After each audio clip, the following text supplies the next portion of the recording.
നമസ്കാരം. ഇന്ന് ഞാൻ ഇവിടെ പറയാൻ പോകുന്നത് രാമായണത്തിലെ പ്രധാന കഥാപാത്രമായ രാവണനെക്കുറിച്ചാണ്.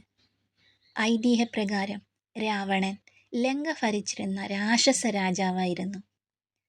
ബ്രഹ്മാവിൻ്റെ മാനസപുത്രന്മാരായ സനത്കുമാരന്മാർ ഒരിക്കൽ വൈകുണ്ഠം സന്ദർശിച്ചപ്പോൾ വിഷ്ണുവിൻ്റെ ദ്വാരപാലകരായ ജയവിജയന്മാർ അവരെ തടഞ്ഞു നിർത്തി.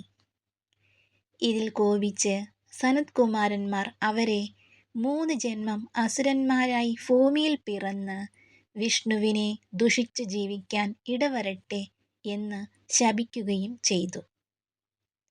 ഈ 3 ജന്മങ്ങളിലും വിഷ്ണു തന്നെ അവരെ നിഗ്രഹിക്കുമെന്നും അവർ അരുളി ചെയ്തു.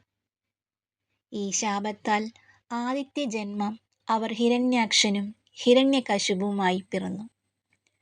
വരാഹം, നരസിംഹം എന്നീ അവതാരങ്ങളിലൂടെ വിഷ്ണു ഇവരെ നിഗ്രഹിച്ചു. 2ാം ജന്മം ഇവർ രാവണനും കുംഭകർണനുമായി പിറന്നു.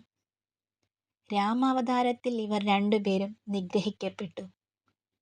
3ാം ജന്മം ശിശുപാലനും ദന്തവക്രനുമായിട്ടായിരുന്നു. കൃഷ്ണ അവതാരത്തിൽ ഇരുവരും നിഗ്രഹിക്കപ്പെട്ടു. രാവണന്റെ വേദങ്ങളിലും ശാസ്ത്രങ്ങളിലുമുള്ള പ്രാവീണ്യം കാണിക്കുവാനായി 10 തലകളോടെയാണ് രാവണനെ ചിത്രീകരിച്ചിരിക്കുന്നത്. 10 തലകൾ രാവണനെ ദശമുഖൻ, അതായത് 10 മുഖമുള്ള ആൾ, ദശഗ്രീവൻ, 10 കഴുത്തുകളുള്ള ആൾ, ദശകണ്ഠൻ, 10 കണ്ഠങ്ങളുള്ള ആൾ എന്നീ പേരുകൾ നേടിക്കൊടുത്തു. രാവണന് 20 കൈകളുമുണ്ട്.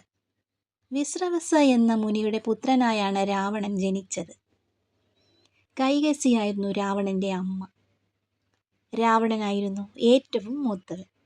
ജനന സമയത്ത് രാവണനെ ദശാനനൻ, ദശഗ്രീവൻ എന്നീ പേരുകൾ നൽകപ്പെട്ടു. 10 തലകളുമായാണ് രാവണൻ ജനിച്ചത്. രാവണന്റെ സഹോദരന്മാർ വിഭീഷണനും കുംഭകർണനുമാണ്. സഹോദരി ശൂർപ്പണഖ. പിതാവിൻ്റെ ശിക്ഷണത്തിൽ രാവണൻ വേദങ്ങളും പുരാണങ്ങളും കലകളും ക്ഷത്രിയരുടെ മാർഗങ്ങളും പഠിച്ചു. ഒരു മികച്ച വീണാവാദകനായിരുന്നു രാവണൻ. രാവണൻ നല്ലൊരു ഭരണകർത്താവായിരുന്നു. അദ്ദേഹത്തിൻ്റെ ഭരണകാലത്ത് ലങ്കയിൽ പട്ടിണി എന്തെന്ന് പ്രജകൾ അറിഞ്ഞിരുന്നില്ല. വർഷങ്ങൾ നീണ്ടു നിൽക്കുന്ന ബ്രഹ്മതപസ്സിൽ ആ സമയത്ത് അദ്ദേഹം തൻ്റെ ശിരസ് 10 തവണ ബ്രഹ്മാവിന് സമർപ്പിച്ചു. രാവണൻ ഓരോ പ്രാവശ്യവും ശിരസ് വെട്ടുമ്പോഴും പുതിയ ശിരസ് വന്നുകൊണ്ടേയിരുന്നു.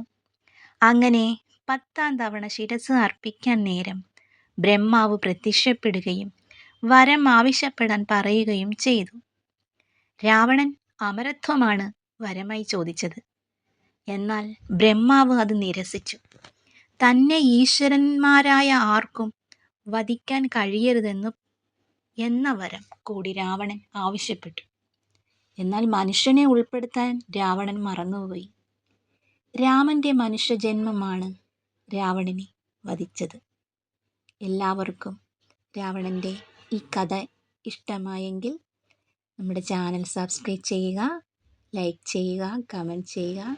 അപ്പോൾ അടുത്ത ഒരു കഥയുമായി വീണ്ടും വരുന്നതാണ്. നന്ദി, നമസ്കാരം.